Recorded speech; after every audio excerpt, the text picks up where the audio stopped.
Have you ever watched a stock skyrocket feeling like everyone else is cashing in while you're left behind? That gnawing anxiety, the racing heart, the sudden urge to jump in before it's too late, that's FOMO at work. I remember one trade where the market had been flat all morning and suddenly a stock surged 10% in minutes. Panic set in. I had to be part of it. Without hesitation, I clicked buy. But instead of riding the wave, I caught the peak. Within seconds, the price reversed and my money vanished. Sound familiar? The fear of missing out is one of the most destructive psychological traps in trading. It's that overwhelming urge to chase a trade because you think you'll be left behind. But here's the truth.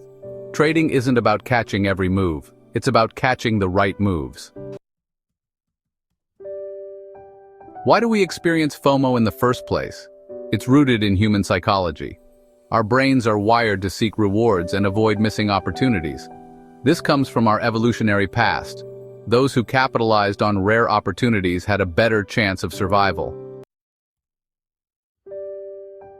In trading, this wiring works against us. Social proof, seeing others profit, recency bias, remembering recent wins and loss aversion, fearing regret, create the perfect storm for FOMO. We see price moving and think, if I don't get in now, I'll regret it. But in reality, most FOMO trades end in losses. I used to think I had control over my trading decisions until I started tracking my trades. Looking back, I realized how many were driven by FOMO. Here are some warning signs. Feeling urgency to enter a trade without proper analysis. Chasing price instead of waiting for a pullback. Buying just because others are buying, like social media hype or news.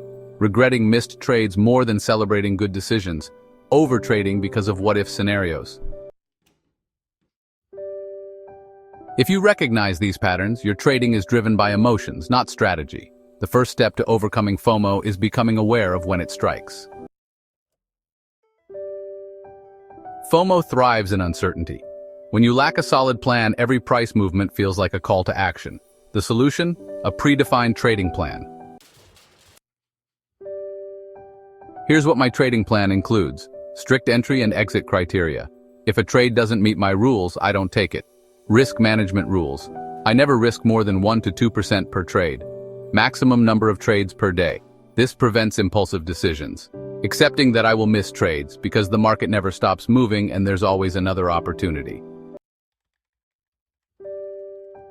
Having a plan removes uncertainty and gives you confidence to ignore noise and stick to high-quality setups. One of the hardest things to learn in trading is detachment.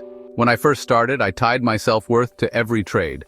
Wins made me feel like a genius, losses made me feel like a failure.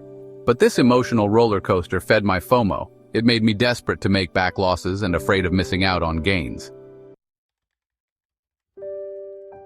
The solution? Shifting my mindset from outcome-based thinking to process-based thinking.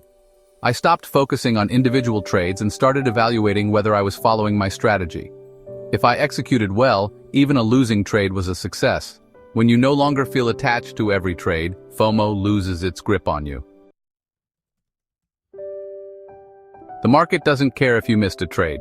It doesn't keep a scoreboard of the setups you let go. Yet, traders act like opportunities are rare.